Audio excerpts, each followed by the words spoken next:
Dismissive avoidance love language is quite a bit different than the love language of an anxious preoccupied. And they often can be different, like anybody that's secure can have their own love language, right?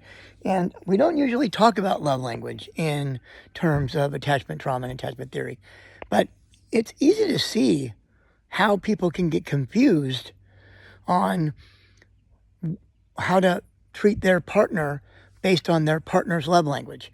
The thing about attachment is that sometimes the love language that we need is different than the love language that we show, and none of those love language are what our partner actually wants us to provide them.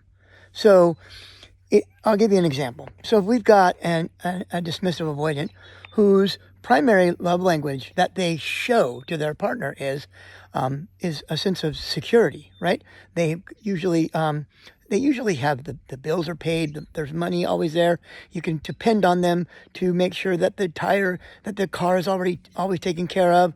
The maintenance of the home is kept up. All these things, these daily things that we all have to deal with every day of our life. Well, a dismissive avoidant is going to be quite good at making sure that those things are consistently taken care of, because they predominantly do not want to disappoint anybody. And since they don't want to disappoint anybody, taking care of those things is just natural for them. And for them, that's them showing you care, showing them that they love you, showing you that they care about you. A lot of people don't realize that this is how they show how they care.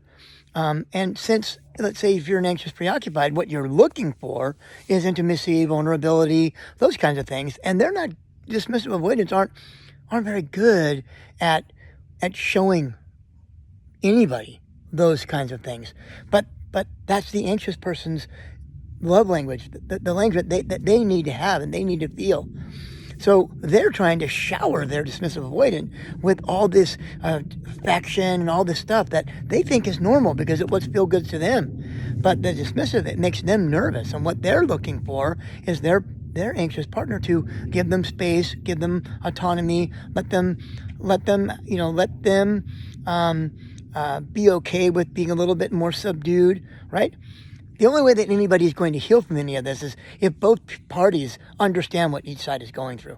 And once we understand what each side is going through, then we can be empathetic towards those things, and we can start trying to give to our partner what our partner needs, rather than complaining to our partner all the time that we're not getting what we need. But both sides have to do it right. All right, guys, I'll see you tomorrow.